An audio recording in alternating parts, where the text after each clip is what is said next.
Station gang, welcome, Supreme Clientele. Thank you everybody coming out. New episode, of course. 45, man. We're coming up on a year. We're coming up on 50. We're coming up on all sorts of big anniversaries. Yeah, it's so incredible, man. I can't believe we've almost been at it a year now. But yeah, of course, as always, welcome to the show. Everybody, June 26, 2024 out there for everybody in TV land. Thank y'all for joining us tonight. We got so many beautiful people in the chat already. Let me throw it to my brother, though, real quick. Link, how are you doing, man? Good to see you. Oh, I'm doing wonderful. I'm here talking comics. I made a minor mistake. We were talking about backstage. I read the wrong book, unfortunately. It's all right. It happens. But no, I'm good. I'm glad to be here. Do I sound good? You sound good, man. How was the past week? It's been anything good. Yeah, anything notable happen? Same old.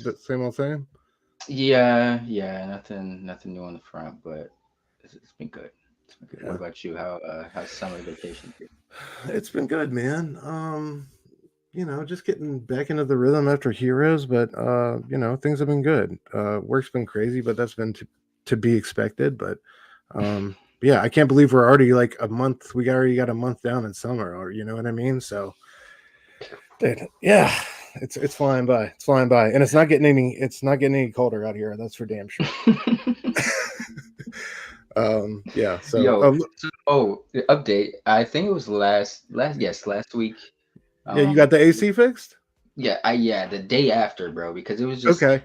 I don't know if you guys could tell, but I was dying over here with the lights on and being in a closed room and no fan.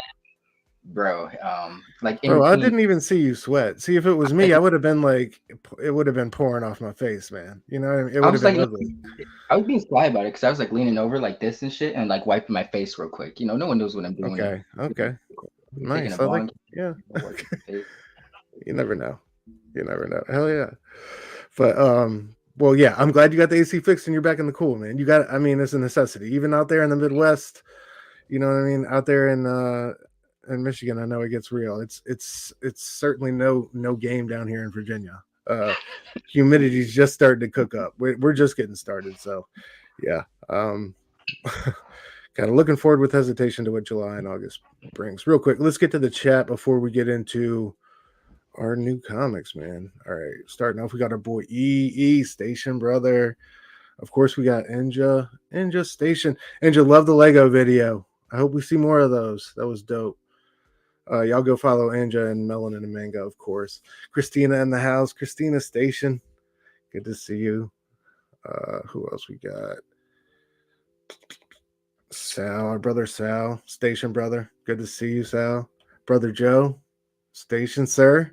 Good to see you. It was good hanging out with you Friday. Good hearing you sing again. Rogue Station, bro. What up, y'all? So many beautiful people out here. Lynx in the chat. What up, bro? Good to see you, Lynx. Y'all, Lynx it was so great meeting this dude at Heroes Con. Dude had such an amazing art auction. I think his wife gifted him with this beautiful airbrush Ghost Rider piece. But it was great seeing the homie out there pushing comics, curing cancer every day of the con, putting in that work. Man, I walked by him so many times. He had the camera set up. We were recording people doing drawings or just interacting with people. So shout out to him and everybody at the Comics Curing Cancer booth, man. They had an amazing Heroes Con. I think they already got $10K put away for the charity. Of their $50K, I believe, goal, but got a dope Spider-Man print from them. It was awesome, man. It was so awesome seeing and interacting with those guys and meeting them. So shout out to all involved with Comics Curing Cancer and DJ Lynx. Chet, what up, bro? Chet in the house?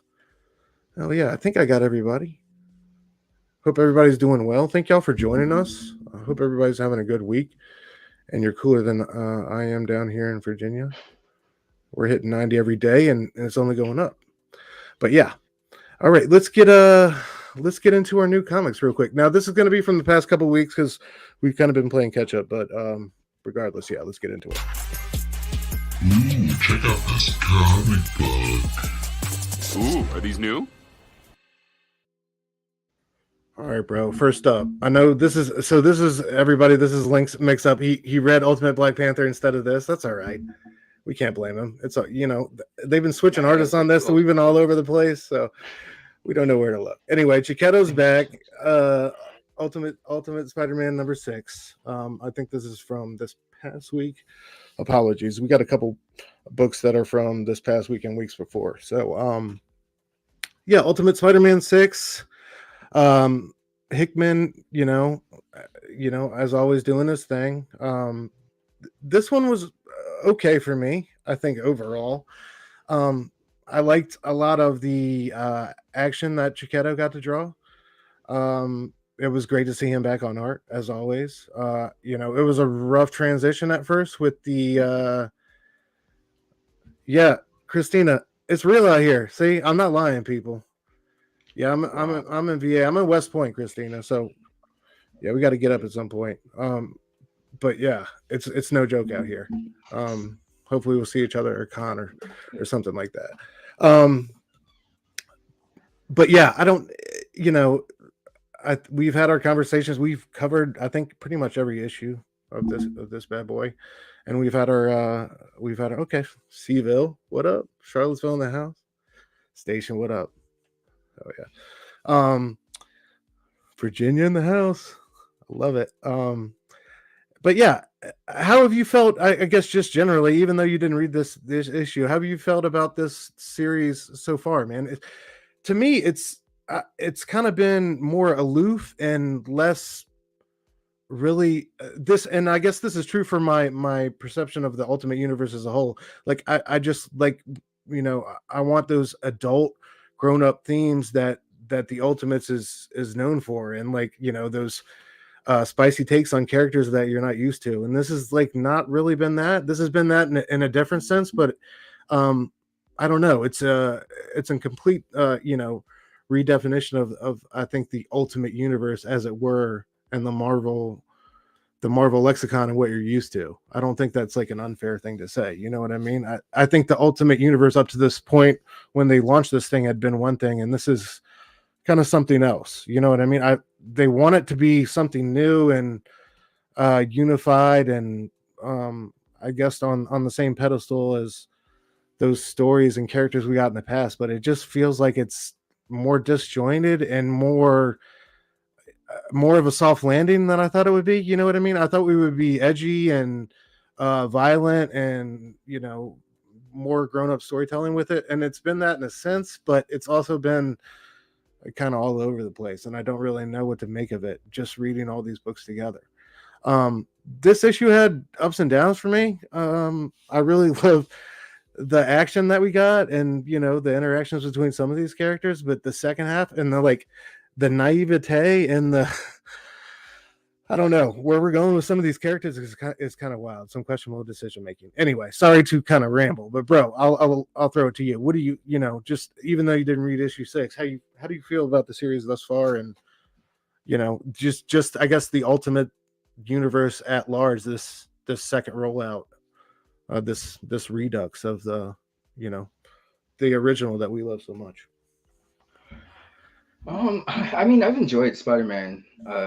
Hickman's a consistent, solid writer, no matter what you put him on it. Maybe it's not, the gods hasn't been the usual knockout the park for Hickman that he's used to, but I think that happens to every writer in their career. They have a lull, even if they're still writing consistent shit, it's not going to be held as like the greats. It's happened to Bendis, it's happened to Mark Millar, Grant Morrison. I could, go on, but Spider-Man's been consistent, but I do agree with like the we touched on this before. The Ultimate Universe, the OG, was like it had its own distinct identity. It wasn't trying to be 616. It had its similarities, but it was very different in a lot of ways. This one seems to be like a 616 universe that was altered at the beginning, and they're throwing some Ultimate references in there that will catch some Ultimate fans. But I don't know, Bruno. But I don't. Like, it seems like the overall goal with like the Ultimates in particular of the book is like trying to get stuff back to like 616. Get as many here, which is it's cool, but I don't know. I want like fresh takes. I mean, certain things we're not gonna get. It's just like of a bygone era. Like when the OG Ultimates universe was coming out at the time, they had like certain codes that certain things they wouldn't do with like their regular mainline comics. So it's like you could do that in this little offshoot universe, and then eventually that became mainstream. Like that. This what was niche and significant about the Ultimate Universe became standard for every comic, particularly like the big two. So it's like it's harder for the newer Ultimate Universe to get that back because that's it can't be done again. Like that's Yeah, what true. um but I could I could do without the heavy connections of them trying to insinuate that we're trying to get this back to we're trying to make this a 616 universe as much as possible. I mean, maybe that's a red herring. But I mean, I've enjoyed it, but I do agree. Like the overall reception for the new Ultimate Universe has kind of been lukewarm. Yeah. It's been solid, but um, it hasn't wowed me like I was hoping. Maybe my expectations were too high. But I do agree that and it's been disjointed. Yeah. Yeah. I don't think, I don't know. I don't know if our expectations were too high just based on the fact that it was the new Ultimate Universe and everything that they were promising, and Hickman was going to be on this, and they had all these great lineups, but it's been okay so far. Like, and it's definitely had some solid moments. Yeah. Chet, no, that's false. No, it's true, unfortunately, but yeah, I don't know why. It's the Commanders now. They chose that even lamer name, so they somehow got a lamer name. Yeah, I would have had slides if I'm. I would have had slides for the Black Panther book. Vern, what up, bro? Hold on, E had something to say about this last issue. Yeah, it was all right, but not mind blowing. Black Panther is the only one that feels like it's building something that'll impact. Yeah, Yeah. and I just love the way that one's written. Do got a man. I wish that would have been. I would have read the right book because I have had a question for that new Black Panther issue, but I'll save it for next week. We'll add it to the list. Yeah. um. All right, so this one we start with obviously sometimes advanced, and our boy is beat to shit, basically, right? Yeah, he's at the table with the family, and his face is fucked up. May lets the cat out of the bag, and starts to say he's a superhero, and then she starts to cry, and we get this nice little exchange between dad and daughter. Yo, that face right there, kind of not my bad, but it kind of reminds No, me go of ahead. because we were just talking about him last week. JRJR Aubrey kind of reminds me of like the Bruce Frank face and shit. I can see that looks dope. Absolutely, good call, dude. It's definitely some JRJR hair on Peter, at least. You know what I mean? But yeah. Anyway, so we go back and forth, right? And he's basically, we start with the scene at the table, and we pick up with the scene later in the issue. But our whole kind of issue revolves around this interaction with his family at the table. And he's going to tell him how he got these wounds or whatever, and he got beat up. And he does so with this flashback with Harry, where they're staking out Kingpin's spot, basically, and they've been doing this for a couple days. And they have a conversation, right? Finally, like, Kingpin shows up. He gets out of his limo, goes in the building. They decide, we're going to go in there. We're going to wait till the guards do their rounds and get set in their spots outside. And then we're going to go in through the building. We're going to go in through the top or whatever. Peter has a slight issue with this because it's a crime, right? It's illegal. It's like breaking and entering. Like, what are you doing? And we have our first little, I guess, like, hint of, not even our first hint. It's, our 1,000th hint, really, that things are inevitably going to break bad between these two, with Harry calling it a necessary evil. You know what I mean? So that that's how he justifies it to Peter. There's a further follow up to this conversation once they get inside, which we'll get to, which is kind of funny. But I just thought that was interesting. Then they talk about the names, right? These guys still don't have names. That's one thing I think this issue makes clear is like this is a universe or a world that's not used to having heroes, and these guys really just are. This is like really some year one, like this is some year 3 months, like you know what I mean? Yeah. This is, and you definitely get that feeling with both like the interaction they're about to have with Kingpin and like afterwards with Peter and his family. I was kind of like blown away, but then when I thought about it, I was like, well, he really is just learning. And I forget the timeline. I know we're in June here. It says at the start of the issue, but I'd be curious to know like how far along and real time, at least in the comic book sense, like we are at this point, and like because you do get that feeling, like man, these guys are so green. You know what I mean? They're really all over the place. Anyway, Peter tells Harry that like they've been calling him Green Goblin, and he kind of likes. He tells him, "I kind of like Green Goblin," right? He wants to stick to that. Yeah. Anyway, we get, like I said, Chiquetto really shines on this one. This is like one of his first of many like great action panels. This whole Kingpin back and forth really is where he like I think some of his best stuff of the run so far as like action and just great kinetic sequences from them. Yeah, these two crashing through the window, and Penguin's completely unbothered. He's expecting them. Can't you tell? I think he says, can't you tell how surprised I am? And basically gives him the speech like, if you're gonna move around in Manhattan, you should know I own all of it. I've been watching you guys for the past 2 days, staking out my place. I've been wondering when you were going to drop in. I was thinking about inviting you myself. You know what I mean? And this is like what I was talking about when you get the funny little report back from Harry per their conversation on the rooftop. Harry says, "See, we were expected." In response to like Peter's hesitation because it was illegal, and like, right. See, the guy's been waiting on us for 2 days.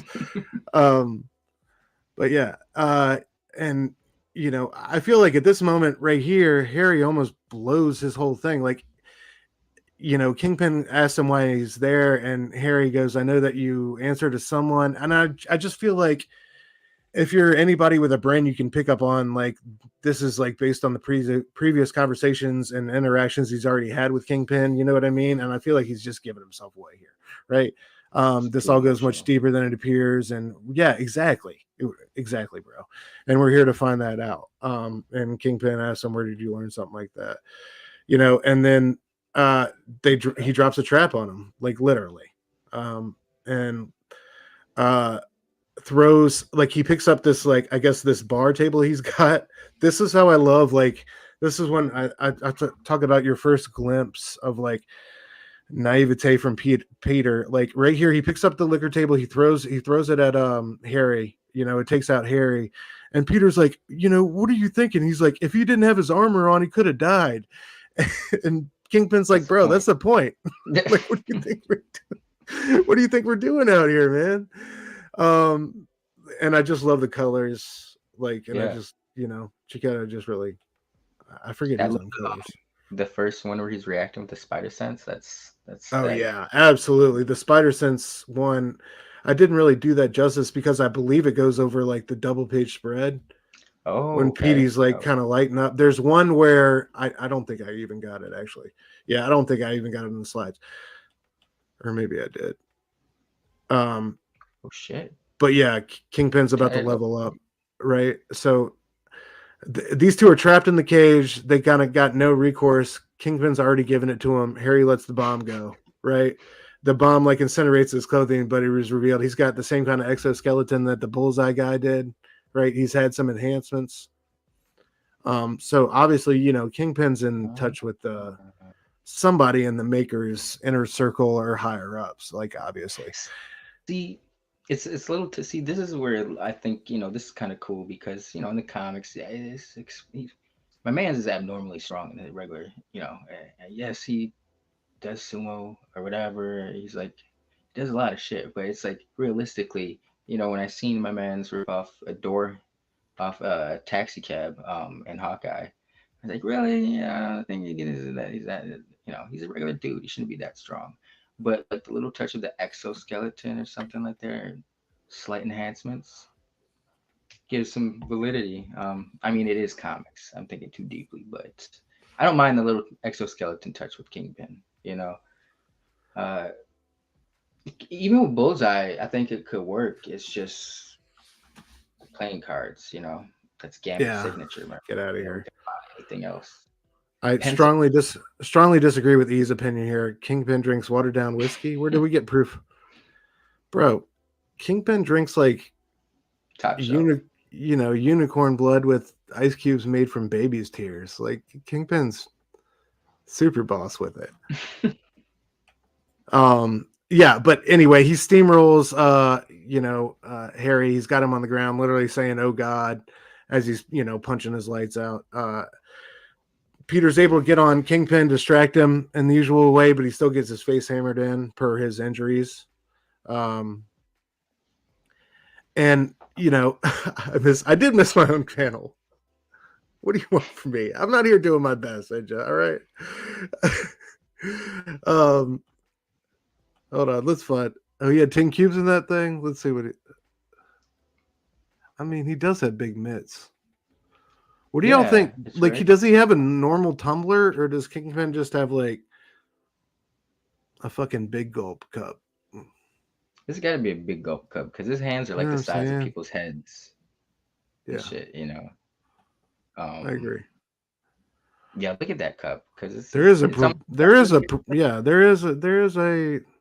large amount of ice cubes in there though. But I think he's drinking it. He's drinking it fast. You know what I mean? It's cute. He's got everything specifically tailored to his head. Takes a couple bottles. Take a couple bottles for him to probably even get a buzz, right? Like, bro's I don't know. I see the ice cubes. I see them, but I'm just saying. Let's talk about hand proportions. Like, I don't know. All right, but I appreciate y'all trying to figure it out. Kingpin's drinking habits. It's interesting. These are things we need to know, bro. All right. You got here's what I want y'all to do. I want you to walk up to Kingpin and tell him that he drinks watered down whiskey. That's what I want you to do. Have that. Let's go back to the panel one more time, just so we can we can get to the bottom of this. All right, we don't. That's not the good one. There's one with the side view where we got a lot of cubes in there, right? I'd say maybe I need a zoom. I should have. Now I wish I could. Two giant ones. I feel like that's acceptable for a man of his stature. There's more than 2 cubes in there, though. Let's be honest. That one, there's like a good 5 or 6. Good 5 or 6 cubes. Wow, okay, we're getting extremely critical of Kingpin's drinking habits out here, guys. Think of it this way: he wants it chilled, right? He doesn't want, So it's like, whereas opposed to 1 cube for us normal people would be just fine. A man's has a fucking Slurpee cup as a shot glass. So of course he's gonna. That's what I'm saying. Of him using 5 ice cubes is like the equivalent of us using 1. So I guess it balances out at the end, in a sense. Proportions, people, right? I bet man, the Murdoch drinks is great. I believe that. Yeah. Does Matt Murdoch drink? I feel like he's got to occasionally. For all that, my man's has lived a traumatic life. Yeah, I wonder what do you think Daredevil drinks, bro? What's his go-to drink? That'd be a good guessing game. Like, what's your favorite character's go-to drink? Yeah, I could. Daredevil's something like real, like I feel like a rum and coke, or something, nothing fancy. Hell's Kitchen. Yeah, just something easy that gets the job done. A Fireball. Hey, yo. Hey, that's what do y'all think? What is Matt Murdoch's drink of choice, chat? Let's hear it. All right. Anyway, back to the story. Kingpin's wrecking house, right? It's not looking good. He's got a hold of Spidey. It's not looking good for your boy. I love how we still get the comedic moment, though. You know what I mean? He's still got time for jokes, even though he's just got his fucking face bastion. And he's like barely, he's holding on for dear life right here. You know, and he's Kingpin's talking about hurt feelings is just the beginning of the pain and all that. Anyway, Harry, in a desperation move, gets the glider to fire missiles onto the building, you know, which, you know, levels everything out, you know, and him and Spidey jump out of the hole onto the glider and away to safety. I love Kingpin's face right there. You know, Checkmate. those boys, yeah, it was, they completely exposed themselves. I feel like, you know what I mean? It's a super rough encounter. Both got their asses beat. Anyway, we're back at home. Like I said, you know, we're back. We're going back to where we started here at the beginning. We're back at home. He's finishing up the tale. His son's like, "Yo, Dad, Dad, isn't that like illegal? You know what I mean? Like all sorts of illegal what you did. You know, just to be clear, he's a very bad man doing very bad things. And this is like this whole conversation kind of blew. Like I was really rocking with the issue up to this point.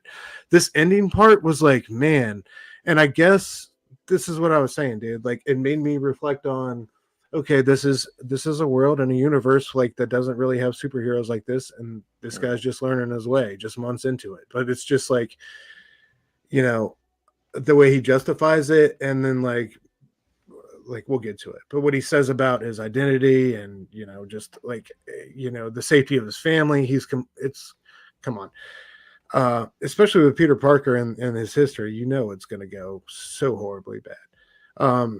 Anyway, he says, I'll admit there might be some professional grievances at play because him and Harry don't see eye to eye on everything, but someone has to stop him. You know, at the end of the day, that's why he's aligned with him. And that's kind of what I do. You know what I mean? And then, you know, Mary Jane's, you know, first question, you know, her first big question is, you know, are you safe? Are we safe? You know, and here he is like, yeah, I believe so. No one knows who isn't a friend, and I plan to keep it that way. And that's it. Like, and that's how we're putting that issue to bed.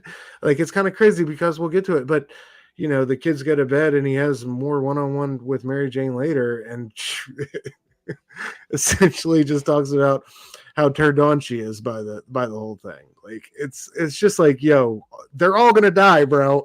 You know what I mean? Like with the history of Peter Parker, Spider-Man, and like any ability for him to obtain happiness with a family and being settled down, I feel like it's gonna go. He's gonna pay dearly. Yeah. Anyway, he has the gall to think his family is safe after just like, I don't know if he's just in denial about what just happened with Kingpin or whatever. You know what I mean? But and he also, you know, this is a point. He also hasn't. His son and his wife are just finding out this information. You know what I mean? His daughter's known it for 4. I think she says, okay, that's a good way to put it actually on the timeline, because I think his daughter says it's been 4 months, and I kept my mouth shut. So, yeah, I don't know. 4 months in, man, I'm concerned for the Parker family. I think it's horrible things are coming down the pipeline at them. But yeah, I don't know, bro. Knowing what you like, we're gonna get to the end of it. Well, let me get to the end of it, and I'll ask you what you think. Anyway, the kids go to bed. He's expecting Mary Jane to freak out, right? And she says, "I wish you would have told me sooner. You know, it's scary, but I'm also proud. You know, 40% impressed, and then there, you know, maybe percentages for other things. You know, she wants to see him in the suit. He puts the suit on. He's trying to get the name or whatever. You know." And I like that moment. Like, isn't it obvious it's Spider-Man, right? And she's, you know, flying on the back end. And that's how we end our issue. But dude, I don't know. This kind of threw me at the end. Like I kind of, you know, you felt that they were unprepared going in and fighting with Kingpin and getting away, but just like this whole perspective on it after the fact and after everything that happened, it feels like, man, it's really going to take an awful loss or series of losses for him to learn. You know what I mean? He feels like completely unfazed in all the worst ways by what just happened, and you know, not understanding the gravity of the situation. So I don't know. It made me super concerned for for the well-being of all involved. This feels like a more perilous situation than the other Ultimate book. You know what I mean? Um, Ultimate Black Panther has like bigger things at stake, and it's kind of like a bigger game than this is. But like this one, as far as like, man, they've introduced us to this family, and now I feel like they finally given our man a little bit of domestic bliss, and now it's about to just crash and burn. But I don't know, bro. Knowing what you know now that I kind of walked you through it, how you feel about this one? Sounds like a.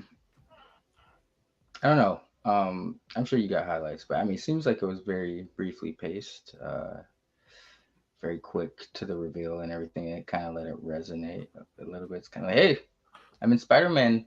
I mean, maybe it'll come up later on down the line, but it is a little odd that Mary Jane is just like, hey, that's cool. I'm turned on. Hey, it's cool that you told our youngest daughter for 4 months that she knew before I did, but I'm glad that you told us. I feel like there'd be more ramifications for that. Um, it'll pop up. Sounds like a solid issue though. I gotta read Yeah. it though. I'm gonna read it. Oh, But good. Let me get so you is this chat. the end of the first arc, or is there one more? Yes, this is the end of the first arc, as it was announced in the solicit. This is the end of the first arc. So.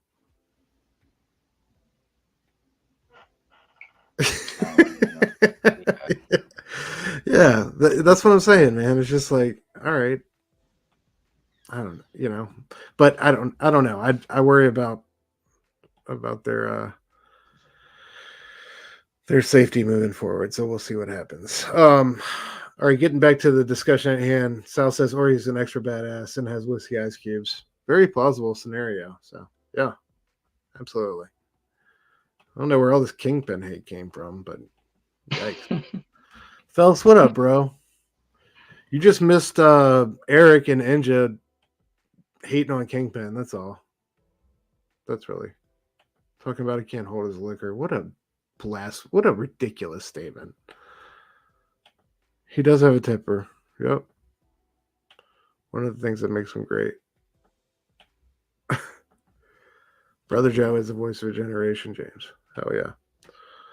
Station, y'all. Thank y'all for coming through. Domestic bliss. Exactly, man. I always think about the wizard contest and name the child that they never gave us, that they lied to us about. All those people that sent in votes. Send in names. My name's gonna win. My name's gonna be the name of the baby. No, what happened? He slapped Mary Jane across the room and she had a miscarriage, bro. That's you know what I mean? Like, my heart goes out. My heart goes out to Spider-Man fans. That's their. All right. Yeah. No, we're not gonna do that. We love you, Peter. We love you, Miles. Man, put Miles first, bro. Let's just get it over with. Let's just make the switch. Ready for it. Yeah. He's earned it. Yeah, agreed. All right. Ultimate X-Men, man. This one is, I think, 2 weeks old, but we didn't get to number 4, so I thought we'd go back and cover it, per our love of X-Men in the series. What did you think about this one, bro? Just, series in general, going to this one. Peach This doing was a bunch of variants again. No, I was gonna say, damn, I like that. Yeah, the Noriko, the one to the right. Yeah, I love the colors on that joint. But I think this was like my favorite issue so far. It's the art. She's been killing it. The art is worth price of admission alone. But the story's been a little weak for me personally. Not bad, just a little weak. But I feel like this issue was. Maybe I felt a little brisk, but I feel like it was the best paced issue so far.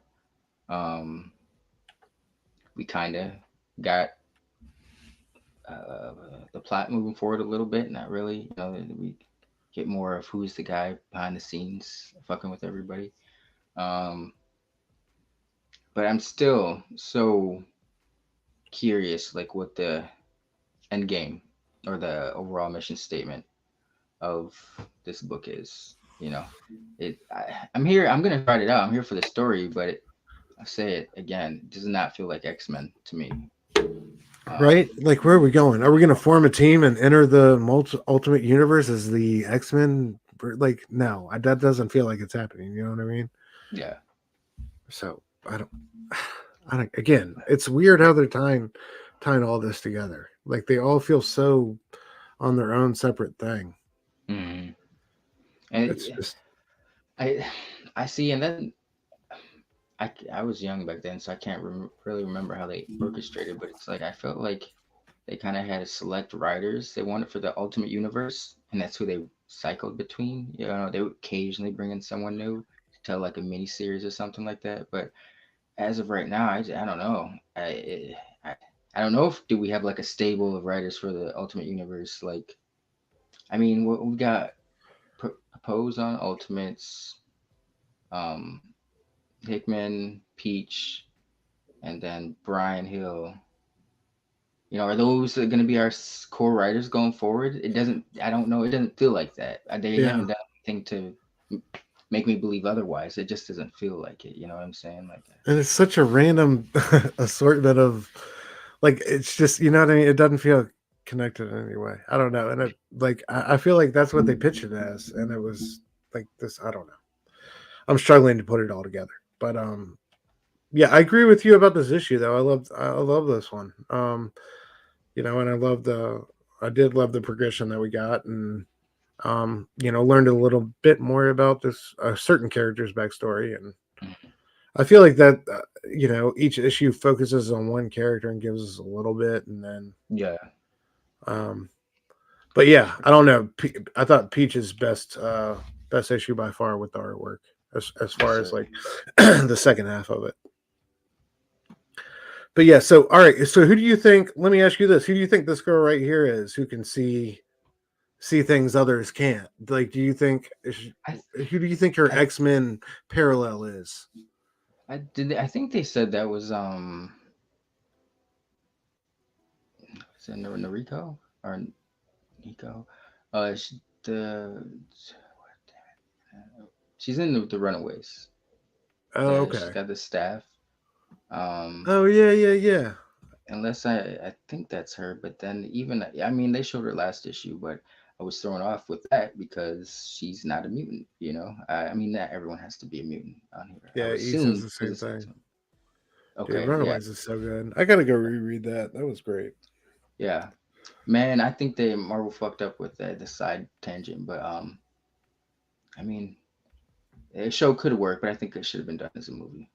But or redone as a show. Don't put it on Freeform. That's terrible. You're asking the show to die by putting it on Freeform.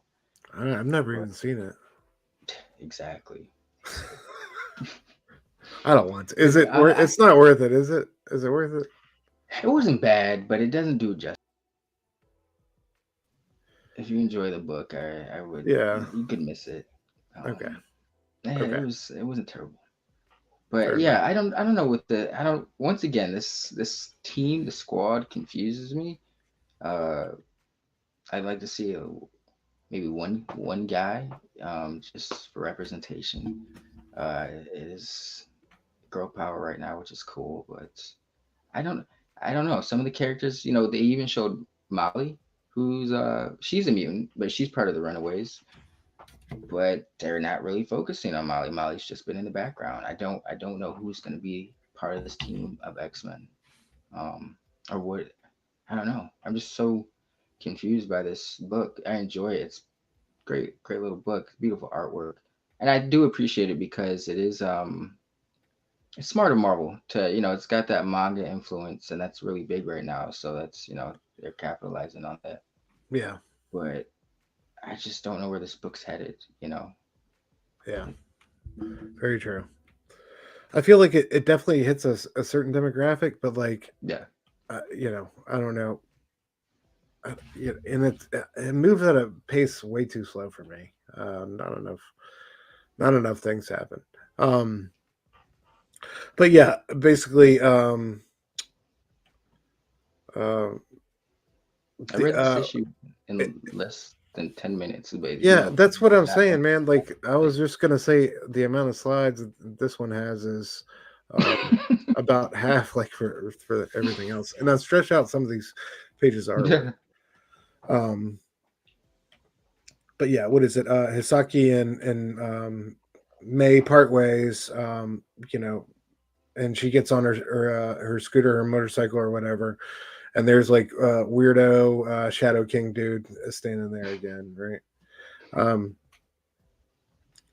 Like you know, as she's you know going away or whatever, she does a little research and finds a picture, and finds out that he was best friends with all these kids who have been dying from suicide and mysterious causes, right? And he tells her like, yeah, I know that you, Tsubasa, I know you had something to do with it, you know, or no, you were friends with Tsubasa. I'm sorry, Tsubasa was a friend, um, but yeah, and she jerks away from him, tries to get away. Yeah, this is where the artwork really gets great, right? Jerks away, like the bike falls over, and as she gets up, she sees her friend's like severed head, right? I do love And the like horror starts to get elements. this. Yeah, I Yeah, think for even though I it's in agree, dude. that she's like interweaving the horror elements. So it's not something you usually associate with the X-Men too much, but she's knocking out the park with that. Yeah, Very creepy. absolutely. But yeah, then you see like what caused the accident, and obviously homeboy, uh, a Shadow King. Love the colors here, and Certainly, armor starting to form around her. I just love how that's depicted, right? And then we get this full blown one, and then she's like full on charging. And I love it. I love this like one on one. The showdown so dope. Like with the Shadow King slinging these pieces of paper. Look at that art, man. Looks fantastic. I just love that. some way I'd love. Great shot. Yeah. Eventually she, barrels through and knocks him over.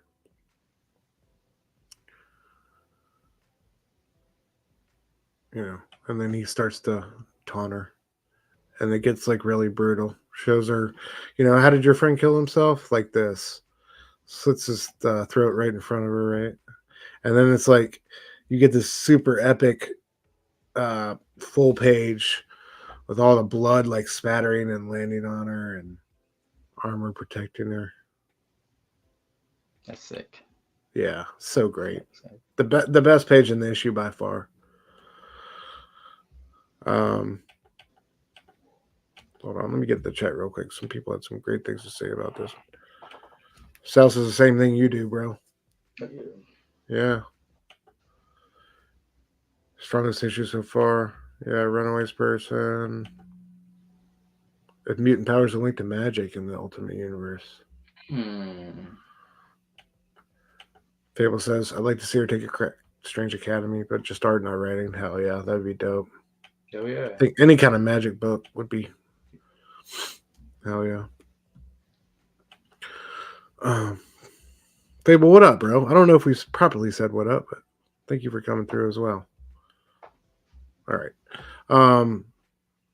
Yeah. Anyway, so like as this fight goes on, right? Like we kind of like get out of this kind of tunnel vision of this fight, right, and realize, oh shit, all these kids have been like capturing this on the phones and like Mind games. watching this, and there's homegirl who was doing the horoscopes and can see behind the veil type of shit. I knew she was a mutant. She's still got the armor coming off her, and of course May, our Storm in this Ultimate Universe comes through. Oh no, where's the art? Oh, did I not? Oh my gosh, what did I do with this? Anyway, my favorite slide from the thing. Yeah, I guess I deleted it, or I dropped the ball. Sorry, guys.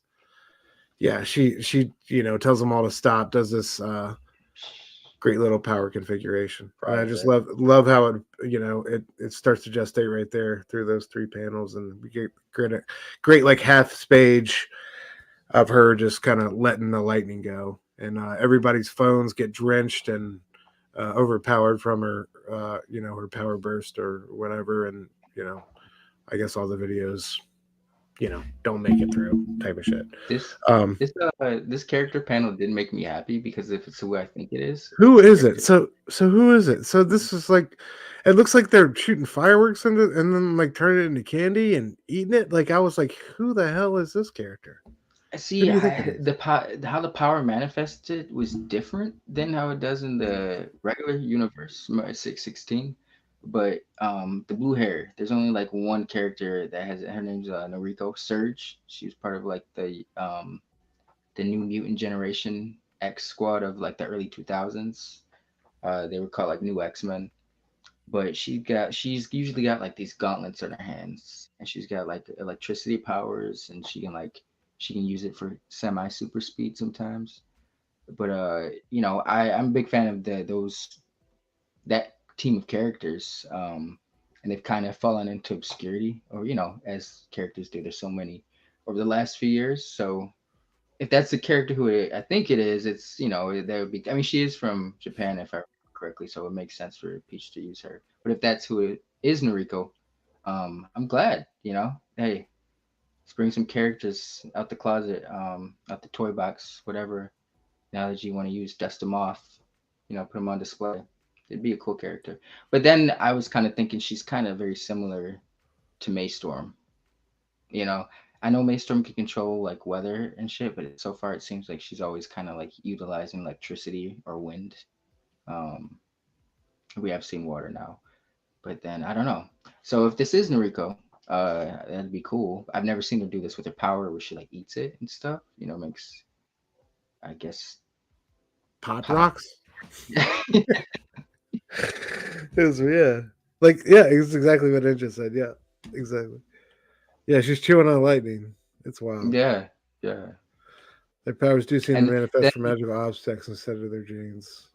That's the dope. rings on her fingers it's kind of like a call out to her having metal gauntlets in the 616 universe. Electricity is a good conductor, or metal is a good conductor for electricity, so it would make sense for her like harnessing her powers. But yeah, I don't know, that magic aspect, that'd be a different one. That would be different. I Yeah. don't know if I would be comfortable with it, but I'm open to reading it. I feel like that'd get really Well, I wonder uh what the like. It's curious what the explanation for this is going to be. Like this team that's forming is going to be. Like they all just happen to be same place, same time. Like magic. You know what I mean? It's, I yeah. don't know. That's curious. When they've had to go like deliver, like, these little superhero startup kits to all these other folks in the Ultimate Universe. You know what I mean? Like these, I don't know. It's curious to see, where their power set comes from, and how this is all happening. But yeah, Ultimate X-Men number 4. Hmm. Still intriguing. Yeah, Still slow, but still intriguing. All right, bro. Give me like 2 seconds. You do mind just leading it off and talking about your initial? Did you read 1 and 2? yes, these I All right. did. Yeah, just talk about how you felt in general, and like if you like this one as much as I did. I don't know. Like I know you said you enjoyed it, but yeah, I don't know. Just give the people your general thoughts real quick, and I'll be right back. All right. Uh, Ain't No Grave. Scotty Young, Jorge Corona. Um, Midwest team. I haven't read that. I heard it was a great book, but you know, I remember speaking on Jorge Corona, coming on Transformers, and I was kind of like thrown off by it because I was referencing work he had done in like 2016. He did this book called like We Are Robin. It was written by Lee Bermejo, and he had done some Power Rangers work. It was only like a segment in the annual, but it was so different than what he does now that that's what I was visually referencing. So I feel bad now for like, you're coming on Transformers, because his artwork in this is fantastic. I just want to start off with that. But this was an interesting book. I hadn't heard about this. Stu recommended this, and I always appreciate a good Stu recommendation. But it's like I don't want to say it's a horror western, but it's got horror, maybe more so horror fantasy elements to it. Um, but it was a cool little western. I can dig a solid western. Big fan of like 310 to Yuma, um, the assassination of was it Jesse James by the coward something Robert. It's a very long title, but got Brad Pitt in it. Casey Affleck, Sam Rockwell, great movie. But no, yeah, it's a nice little western. Uh, very very quick to the point, I guess you could say. She's out to get Death because she's trying to stop herself from dying. So by killing Death, she's gonna eliminate that problem. But it was cool. It was different. Yo, chat. What is the book that Scotty Young and Jorge Corona did like 2 years ago? It was like a love story almost. Like she fell in love with a ghost. The Me You Love in the Dark. Yes. Oh yeah. I didn't realize in the back chat that's the one you were talking about. Yeah. That one was crazy. I gotta finish that one. I only gotta play issue 3. I remember. Yeah, that was good. That was solid, dude. I still think like Strange Academy is probably my favorite thing he's written though so far. I really love Strange Academy. It really. I was not checking for that book, and just so many people recommended it, and I just love the character work he did in that. I thought it was fantastic, man. Just managing all those different personalities and like just the energy it had. It was fantastic. It made me kind of want to see a Scotty Young X-Men book. I think he could write the you know what I mean? Or like a New Mutants, a younger, I think he could do something like that really well. There was an arc where, well, this is just drawing, but the new X-Men I was talking about, it was like the last arc they did before they wrapped it up because the Messiah Complex was going on. But Scotty Young did like an arc, like 7-8 issues, but his visuals really fit like a young teen X-Men book, even though it was very, lighthearted compared to the story subject matter that was going on. It still fit. But now that he's like graduated to like writer, artist, yeah, I'd love to see him take on an X-Men book, especially like you said, like a New Mutants, like a younger team X-Men book. I think. Yeah, man. Amen. Speaking of killer cover from him on the right there. Not your usual fare. I love when he just really does his thing and isn't operating on that baby tip. But yeah, man, I love Scotty. I'll say I don't understand the fascination for the baby covers. To each their own, but because I feel like that's so easy for him to whip. I feel like he does those bitches in a minute. It's not. Scotty Young's very kid. He's an amazing artist. We know this, but yeah, I don't get the baby covers, but they sell. So I mean, they do.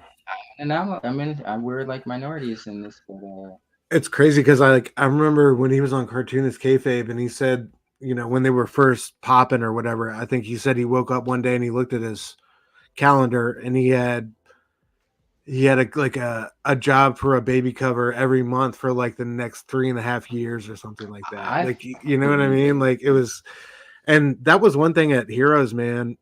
You really you see who's who and what's what, and that dude never had a line that was lacking.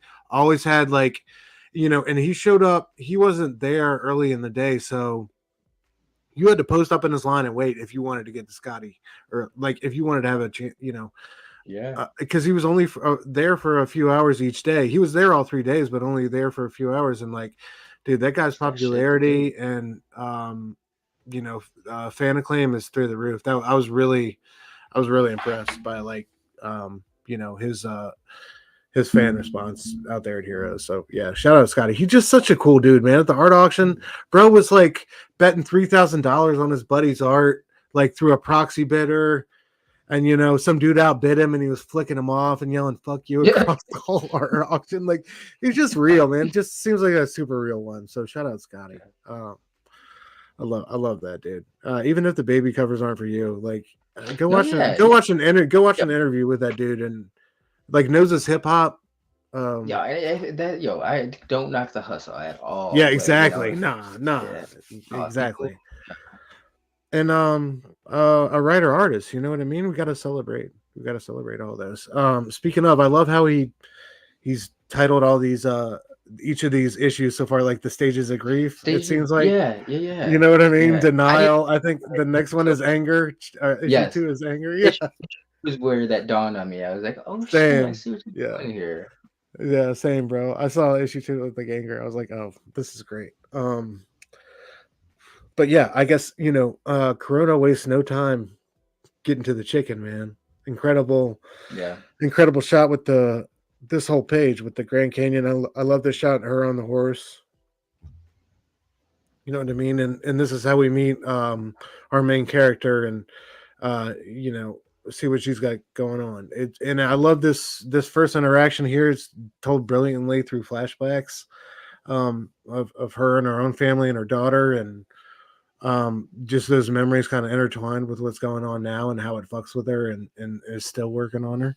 Um, but yeah, I don't know. How did you feel about these first few pages going in this artwork and everything?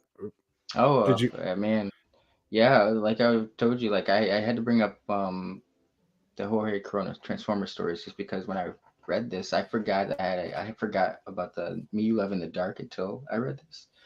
I was like, oh shit, I forgot that was Jorge Corona. Like, yeah, his artwork has leveled up since the 2016 shit. And I know it's not the best way to compliment him, but because when I compare him to an artist that I love, that's me trying to say he's up there with, he's on his way. I mean, if not, he's already there.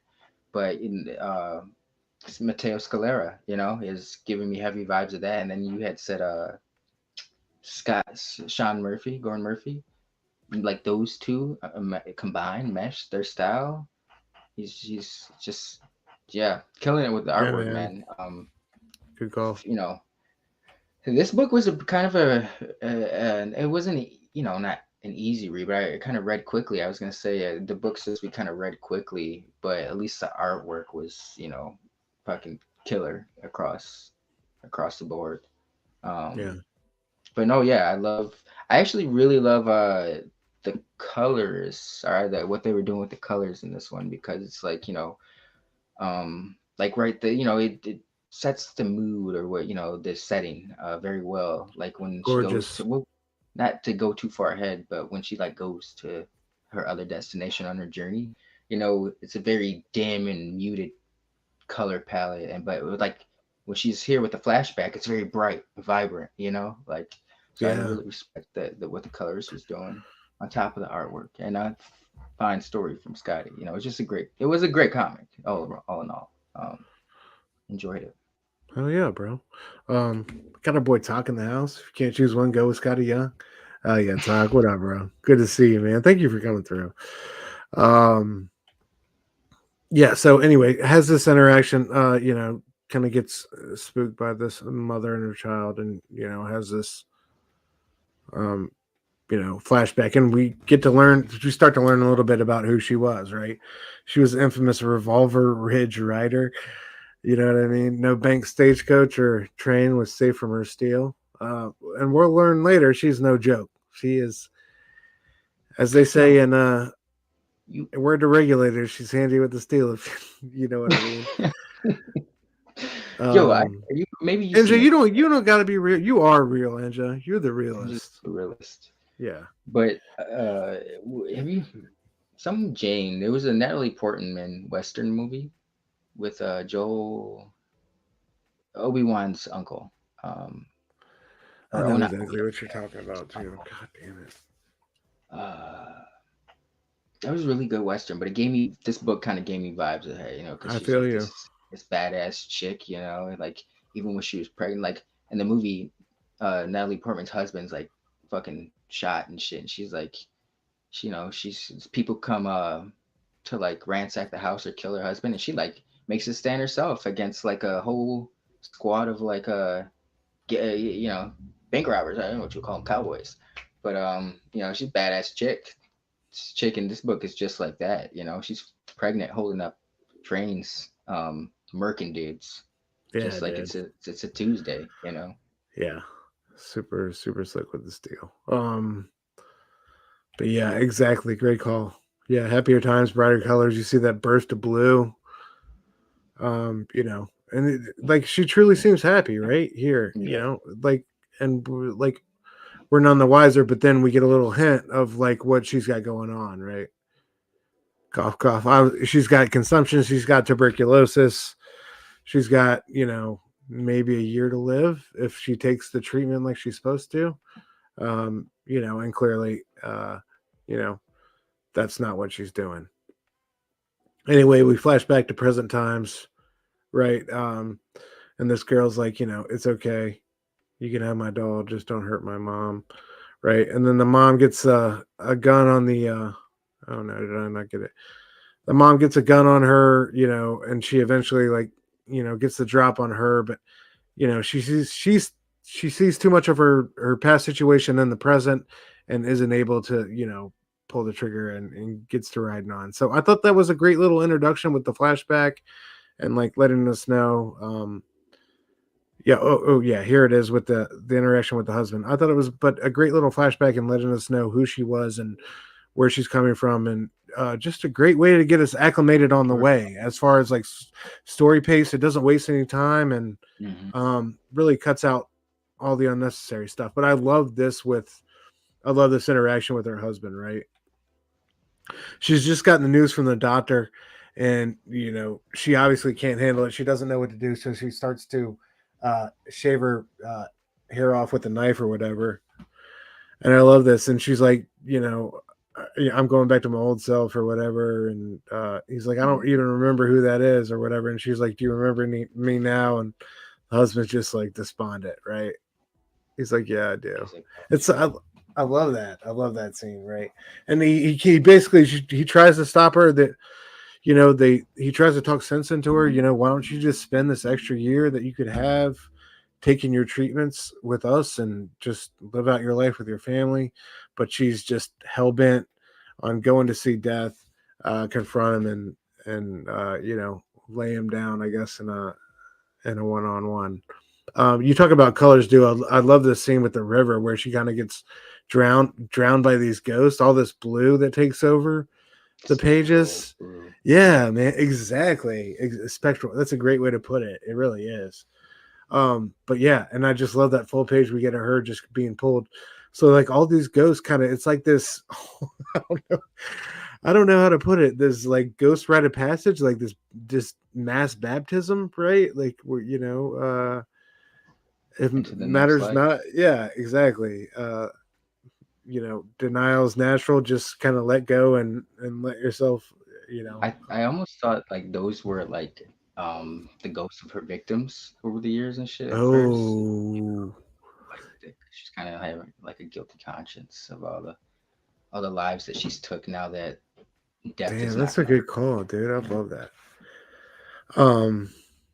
But yeah, I love that mystical that like it kind of sets the mystical foundation of this trip, right? Like you don't know what's up or down here and what's real and what's not at times. Like we'll get to I think we get down to the land of the dead, and I feel like she's got a real life U.S. Marshal chasing her. I was like, wait, what's going on? But yeah, anyway, we learned her final intent. She washes up on the riverbank, draws her gun. She's like, what's going on? Where am I at? Take stock again, dude. Look at Corona with the artwork, man. So fantastic. Those backdrops, that man, that's a lot of artists get away with this, even some of the greats right now, in terms of like doing backgrounds and the details they put on that shit. Passing it off to the interns. Or the CGI, I hear that's pretty or AI, should I say, is pretty prevalent these days. But that next panel you show with like the city, it shows like, come on, man, like I you gotta appreciate, like, imagine how monotonous that must have been to have for him to have drawn that and create that, like same building next to this building, and it's small, but he sticks with it and produces beautiful artwork because of that. Gotta respect it. I gotta say again, Absolutely. let me say it publicly. I apologize, Jorge Corona, for having doubts about you coming on Transformers. I was judging your work from 8 years ago. Shame on me. Shame on me. We love you, Jorge. But yeah, so we move through. She's gonna kill Death. That's her final proclamation at the end of issue 1. Hold on, let me pull up issue 2 here. Hold on a second, guys. There's those baby covers. Yeah, so we get the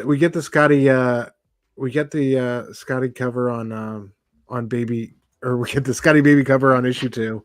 I think he's going to do one for we got 5 issues total. I think he's going to do one for each of the remaining 5 issues, if I'm not mistaken. So be on the lookout for those if those are your jam. But yeah, like I said, man, at Heroes guy, like the guy cleaned house against Daniel Warren Johnson. So I do own a few of those baby covers myself. a couple of them are fire, bro. Like I got a couple of them. Like the Doom Secret Wars one is one of my favorites. Ooh. There's a Miracle Man one I got. Like I took a couple covers down there to get him signed, but his line was just always so bananas, and like it was always 20 people deep, and like by the time a lot of times he was starting at 1 or 2 in the o'clock in the afternoon, and like by that time it was too late to get to him. Dude, I was there like at the table next to him. I think like at one point seeing I forget who it was, and like he walked away for lunch or whatever. This was like 2 o'clock or whatever, and man, I watched all those people just like the life go out of them, man. You know what I mean? Because like, it's like, he's got a panel and lunch. He'll be back in an hour and a half. Dudes were like, yeah, like, but that is what it is, man. That's the risk you take at a con. You got to live and die by those terms. But yeah, it was yeah. I was like, damn, Scotty's got it, dude. Scotty's got the juice. Scotty's got the juice like that. Yeah, oh yeah, yeah. Anyway, yeah, I love like I said, our scene setting in issue 2 with anger. Like I said, the stages of grief. We started with denial, now we're into anger, and she's down in. Now that you say real quick, almost thematically, the issues focus. Like the first issue, she was going through the whole denial phase. This issue, she's exhibiting a lot of it. And this whole issue kind of focuses on her being angry and just taking that anger out on the citizens of the underworld. That's a great point, man. That's a great point. For some reason, my dumbass didn't even put all that together. But yeah, she is a Spitfire Inferno throughout this whole issue. You don't even let the like you were saying that we're gonna have a U.S. Marshal scene kind of going on, some Tommy Lee Jones shit, and no, she ends that immediately. We'll get to that. Yeah, boy, she leaves. Yeah. Anyway, we're down in the underworld, and she's not where she belongs. And she starts by blowing away the first dude who asked her any questions about it, right? And she immediately kind of gets a price on her head, so to speak. But blasts her way out of another close encounter with old boy, and I love this. Like it starts raining paper from like the skies of the underworld, right? And what's on this paper? It's a bounty for her. That's like, oh hell nah, like you aren't getting close to me. They wanted that too. Yeah, exactly. Like, and I thought this was a good way to show that, like, Death might be a little bit worried about this one, right? Like, she's just got here and killed like only a couple guys. Now, granted, she kills a few more, but regardless, like she hasn't shown herself to be like a completely unstoppable, ungodly, like, oh, like Death should be worried type of threat. But it's interesting that like after that we get this type of response, and I love the artwork from Corona again with like the flyers or like these kind of like burnt pieces of paper coming down from the sky. I love how that's how that was delivered. I thought that was super cool.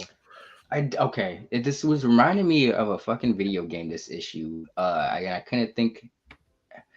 Oddworld's West, Abe's Odyssey, or something like that. It was that's kind of like the vibes this issue gave me, because it's like she's in the underworld, but it's like Western. Yeah, it's like, yeah, definitely. like an Australian purgatory or something. But yeah, here's what I'm talking about. She encounters this like this. It seems like in the world of in this underworld city that she had to do all these auspicious things to gain entry to, like including getting drowned by a bunch of weirdo ghosts and like paying a toll through this like gates of Cyprus or whatever.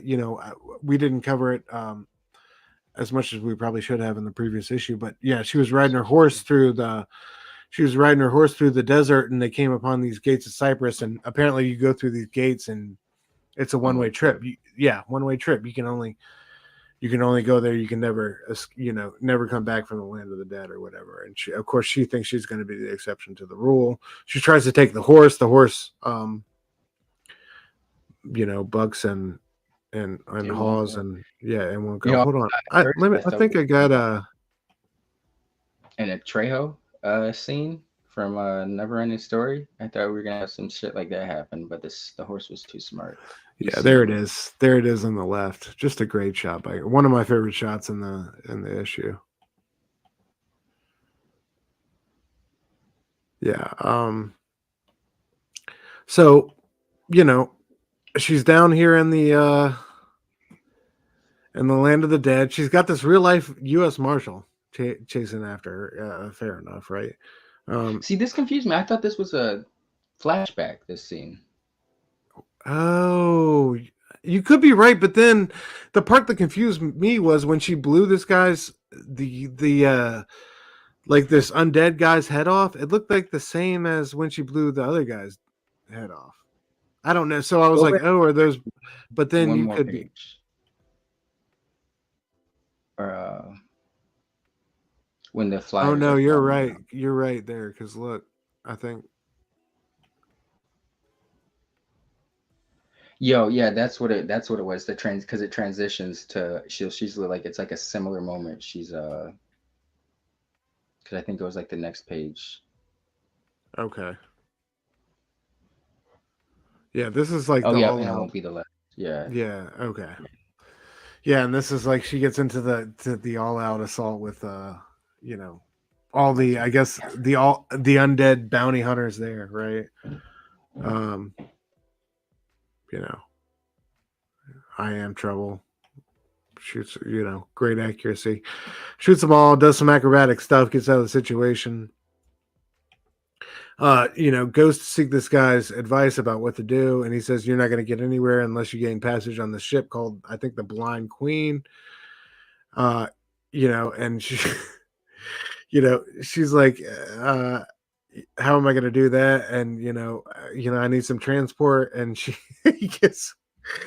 goes with this, like, I love that, like this, like, this possessed goat, right? This demon spawn beast, right? This thing is about that. Like it helps get her to the boat. It doesn't go on the boat. It's terrified of the boat, which is curious enough.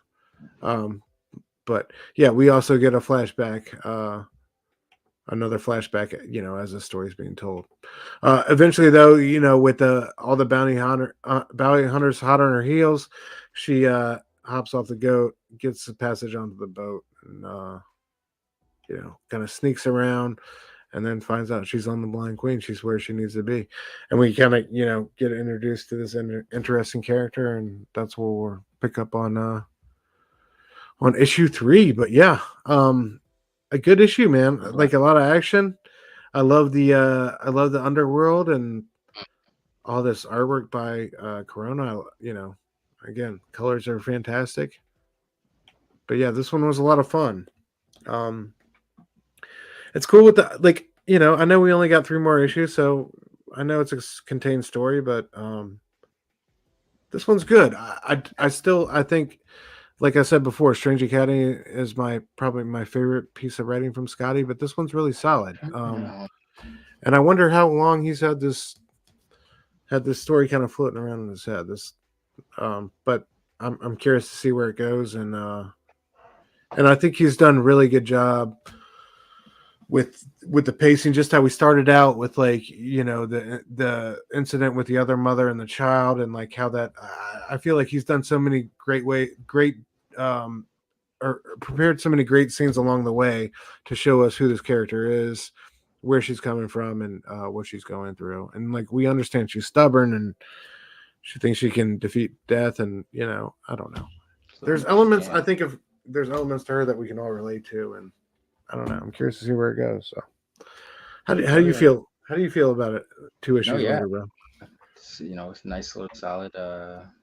It's not revenge, but she's a, you know, so a woman with a mission, and she's gonna do that shit. Indeed. At the end, it's a cool little western. So I can dig it. Yeah. Shout out to both involved, SKOTTIE and Jorge, doing an incredible job on that. All right, I guess that'll do it. One of our shorter shows. You know, I'm on the monthly comic review tomorrow night, and I feel like this has been a kind of like not the best month for comics overall. There have been some bright spots, but like this one hasn't felt particularly strong overall from start to ending in June. But that's just me personally. July might be better. Let's look a little up, I guess. You know, it seems like, yeah. Well, I'm mostly thinking of X-Men, but we'll see how that pans out. Not looking forward to every title from that line, but. So what are you looking forward to most out of the X-Men stuff? Probably McKay and Stegman's book. I feel like the most safe title, and in terms of what X-Men, you know, a classic X-Men book will probably be Gail Simone's Uncanny. Which one are they doing? Are they doing Uncanny or Uncanny? Yeah. Which one is? And Okay. Stegman and McKay are doing like Exciting X-Men or something like that. I think it is, or it's like a sub X-Men title, or is it X-Men? I'm not sure, like, but that's the one I would be most interested in, though. Honestly, is McKay and Stegman on a book. You're gonna get, you know, McKay's Avengers. Unfortunately, I'm still kind of out writing team books, but I feel like X-Men is a different beast for people, because I feel like everyone read X-Men at a certain point or grew up with them in a certain way. Not everyone has read Avengers. You know, I don't believe Bendis read Avengers before he wrote Avengers. You know, like, so.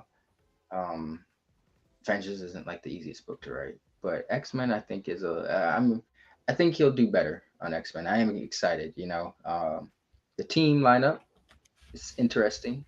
You know, I don't really care. I'll read it for Uncanny, like the team they got going on, but I'd say I'm more curious and interested in McKay's team lineup to see how they'll function as a team. My kid's acting up, but and NYX, just because there's certain characters in that book that I'm really looking forward to. But I don't know. I don't know if that necessarily is going to be good. That's crazy. I forgot they're bringing that back. They're bringing that back for real, huh? That's crazy. It's got like Laura, X-23, some new X-Men characters. This dude named Noel, who I'm a fan of. I believe Dust, isn't it? You know, it's gonna have some crazy X-Men covers. Oh my.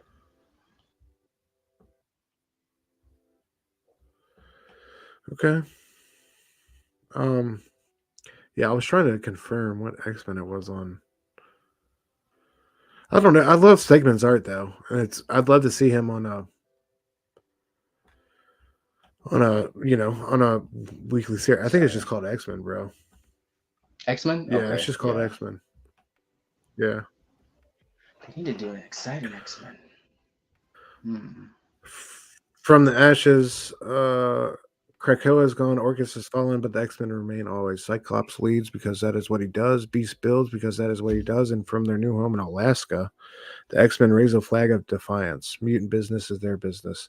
Join Cyclops, Beast, Magneto, Psylocke, Kid Omega, Temper, Magic and Juggernaut as new forces in the world move into position, battling for the destiny and philosophy of the mutant species. Yeah, cover one looks like fire. Ooh, he's got that old like Chris Bachalo design on Juggernaut too with that red X. Oh yeah, yeah. You know what I'm Juggernaut talking looks about? sick. Yeah. So, oh, we got a Scotty Young cover too. Maybe Yeah. cover. Yeah, this one has like 800 variants. So that'll be interesting. That drops July 10th. So Okay. that's right around the corner. Coming up. Yeah. Yeah, man. It'll be interesting to see how Marvel Summer goes because Blood Hunt really isn't doing it for me right now. But man, I saw I that don't know. issue 4 came out today, and I was like, Yeah. shit, I'm 2 issues behind. Don't really feel the need to get caught up, to be honest. Yeah. Yeah. Hopefully something. My boy E said he's been enjoying it, but I don't know. We'll see.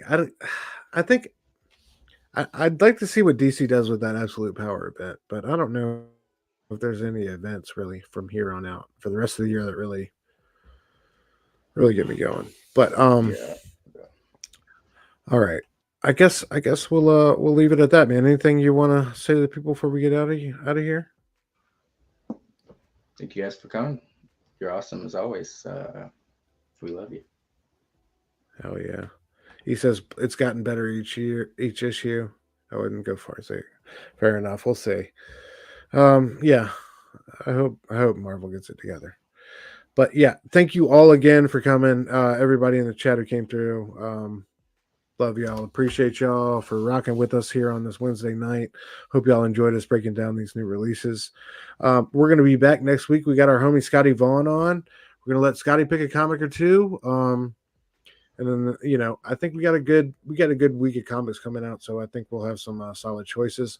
And then a week after that, we got our brother Spillio coming back, bringing that wonderful energy he had. And we're going to finish up Frankencastle and maybe talk something else. But yeah. Love y'all. Thank y'all for coming through, everybody in the chat. Hope y'all have a good Wednesday and an even better week. Until next time, guys. Peace and station.